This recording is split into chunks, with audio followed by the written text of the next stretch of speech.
پتا ہے آپ کو، میں شاید کچھ سال پہلے جب آیا تھا اس وقت وہ حالات چل رہے تھے، اور میں نے، مجھے یاد ہے آپ سے اپنی بات کہی تھی، جنہوں نے حجر بن عدی کی لاش نکال لی تھی نا، ان درندوں نے اس وقت یہ کہا تھا کہ اب ہمارا اگلا ٹارگیٹ زینب کا روضہ ہے، زینب کا روضہ. اور ان کے ہاتھ میں درباری مفتیوں کے فتوے ایسے ہی ٹنگے تھے جیسے قتل حسین کے فتوے دیے گئے تھے کل یزید کے دور میں، اور اس میں لکھا ہوا تھا کہ زینب کے روضے پہ قبضہ کر کے وہی کریں گے جو حجر کی قبر کے ساتھ کیا ہے. میں اس لیے کہتا ہوں تاریخ سے غافل مت رہیے. ایک آواز تھی جس نے سیریا اور عراق کا نقشہ بدل دیا، وہ آواز تھی اس مرد مجاہد کی، اس جوان کی جو اسی فرش عزا پہ پلا تھا، جس نے بیروت کے چوراہے پہ کھڑے ہو کر پوری دنیا کے پرنٹ اور الیکٹرک میڈیا کے سامنے یہ اعلان کیا تھا، وہی جو بعض لوگوں کو ہضم نہیں ہے. سید حسن نصر اللہ نے پوری دنیا کو خطاب کر کے کہا اور زینب کے روزے کی طرف ہاتھ اٹھا کے کہا تھا، اے بی بی زینب کبریٰ، آپ کے ہاتھوں میں ایک بار رسم بن چکی ہے، اب اپنے جیتے جی دوبارہ آپ کو قید نہیں ہونے دیں گے. انصاف سے بتائیے زینب کے روزے پہ ان درندوں کا قبضہ ہو جاتا تو زینب دوبارہ قید نہ ہو جاتی. اسے کہتے ہیں مردانگی، یہ بناتی ہے کربلا، یہ سکھاتا ہے فرش عزا. کہا بی بی ایک بار آپ اسیر ہو کے شام و کوفہ جا چکی ہیں، اب جیتے جی اسیر نہیں ہونے دیں گے. اسے کہتے ہیں مردانگی. قسم خدا کی ان جوانوں نے حق ادا کر دیا. دیکھ نہیں رہے ہو آپ، جن کے پیچھے ساری دنیا کی سپر طاقتیں تھی، انہوں نے اپنی ساری طاقت جھونک دی ایک روزہ گرانے کے لیے، مگر زینب کبریٰ کا روزہ آج بھی سر اٹھائے کھڑا ہے. اور سارے وہ درندے ذلت کی موت مر گئے ہیں. حرم کے اطراف میں ان شیعہ نوجوانوں نے، ان مجاہدوں نے، ان غیرت دار کربلائیوں نے ان وقت کے یزیدوں کی اتنی لاشیں گرائی تھی، اتنی لاشیں گرائی تھی، خود بھی جانے دی. ایسا نہیں ہے کہ ان لاشوں کو ٹرکوں میں بھر کر ان کے ملکوں کو بھیجا تھا. ٹرکوں میں بھر کے لاشیں سعودی عرب بھیجی گئی تھی، پاکستان بھیجی گئی تھی، افغانستان، اور اس کے ساتھ یہ لیٹر لکھ کے بھیجا تھا ان حکومتوں کو جنہوں نے ان درندوں کو بھیجا تھا. کہا لو اپنی ان نجس لاشوں کو اپنی زمین پہ دفن کرنا، یہاں ہم ان نجس لاشوں کو دفن بھی نہیں ہونے دیں گے. معمولی بات سمجھتے ہیں آپ؟ سلام کرو ان مجاہدوں کو جنہوں نے جبین وقت پہ لکھ دیا کہ کربلا آج بھی زندہ ہے. ہم سمجھتے ہیں کربلا ختم ہو گئی، کربلا جاری ہے، کربلا آج بھی جاری ہے، حسینیت آج بھی زندہ ہے. یہ میں بتا رہا ہوں آپ سے. ہم نعروں پہ لڑ رہے ہیں آج. پتا ہے ان جوانوں کا نعرہ کیا تھا جو زینب کا روزہ بچانے گئے تھے؟ انہیں پتا تھا ہم کیوں آئے ہیں. وہ ہر روز زینب کے حرم میں جب صفے لگا کے کھڑے ہوتے تھے وہ جوان، تو ایک نعرہ لگاتے تھے، آپ نے بھی سن رکھا ہوگا، ایسی بات نہیں. ان کا نعرہ تھا کلنا عباسوں کے یا زینب، ہم سب تیرے عباس ہیں زینب، ہم سب تیرے. کیونکہ بی بی کل بازوؤں میں رسن اس لیے بندھی تھی نا کہ آپ کا عباس مارا گیا تھا. بی بی جب تک رگوں میں خون ہے اب روزے پہ قبضہ نہیں ہونے دیں گے. قسم خدا کی ان جوانوں کو سلام کیا کرو جنہوں نے داعش جیسی طاقت کی ناک رگڑ دی اور شہزادی کے روزے پہ آنچ نہیں آنے دی. ان کی مذاق مت اڑاؤ، ان کی توہین مت کرو. ان بے شرموں کو سمجھاؤ کہ وہ ہیں جنہوں نے عزت شیعت کو بچا کے رکھا. میں نے اس دن کہا تھا نا، اگر یہ جوان نہ ہوتے تو ہم تاریخ کو منہ دکھانے کے لائق نہ ہوتے. تاریخ ہمارا گریبان پکڑتے پوچھتی اتنے سارے زینب کو ہائے زینب کہہ کے رونے والوں، تم کہاں تھے جب زینب کا روزہ خطرے میں تھا؟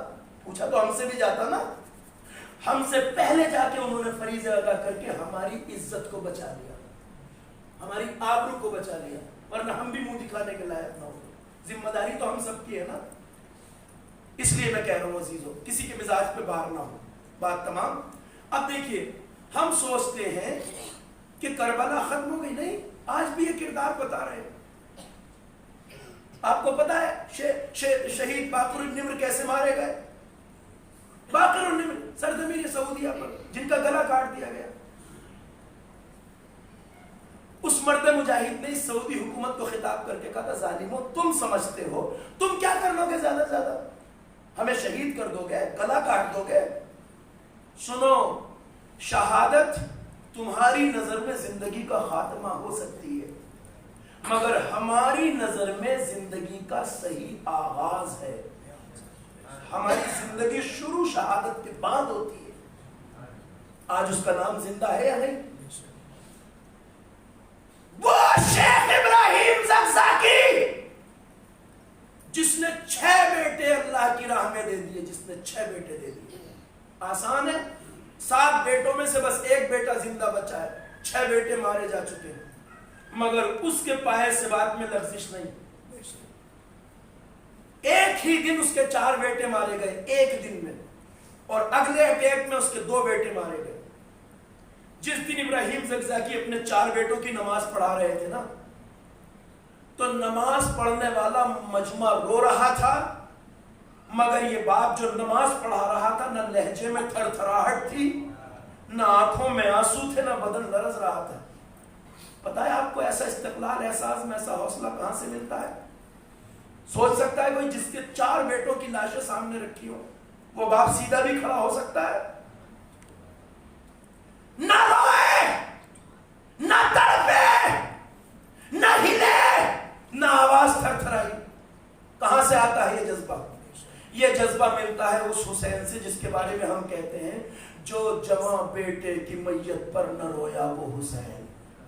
یہ سبق کربلا دیتی ہے, ایسے کردار کربلا پیدا کرتی ہے.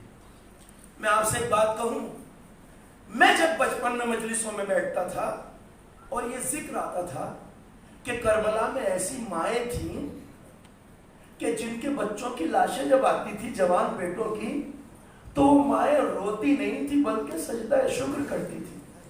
تو میرا چھوٹا سا ذہن سوچتا تھا کہ بھلا ایسا کیسے ہو سکتا ہے کہ کسی ماں کے جوان بیٹے کی لاش آئے اور ماں تڑپ کے نہ روئے, سجدہ کرے, شکر کرے اللہ کا. میں بہت سوچتا تھا اس بارے میں. آپ سے میں بالکل صاف کہہ رہا ہوں, میں سمجھ نہیں پاتا تھا اس بات میں. شعور بڑھتا گیا, مگر میں سوچتا تھا ایسا کیسے ہو سکتا ہے. مگر اس دور میں آ کر کربلائی ماؤں نے دکھا دیا کہ کربلائی مائیں کیسی تھی. اس دور کی ماؤں نے, کربلا ختم نہیں ہوئی, ان بیویوں کے کردار نے قسم خدا کی آج بھی ہمیں ایسی مائیں دی ہیں. آج بھی ہمارے پاس ایسی مائیں ہیں. میں نے اپنی آنکھوں سے دیکھا ہے, اور ویڈیوز آپ بھی سرچ کر سکتے ہیں یوٹیوب پر.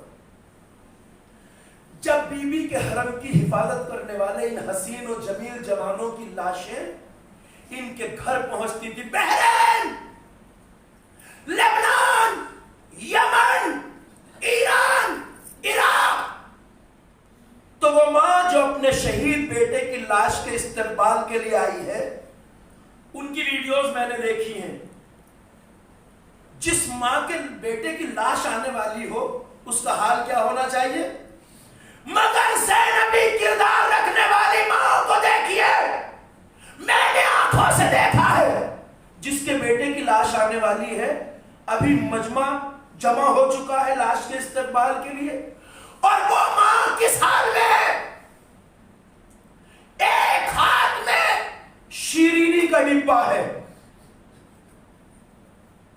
ایک ہاتھ میں پھولوں کا گلدستہ. یہ ماں ان آنے والوں کو شیرینی بانٹتی جاتی ہے اور کہتی جاتی ہے دعا کرنا اللہ میری قربانی قبول کرے. میں نے کہا آج بھی ایسی مائیں ہیں ہمارے پاس. کربلا ہمیں آج بھی ایسی مائیں دیتی ہے. ماں ایک ہاتھ میں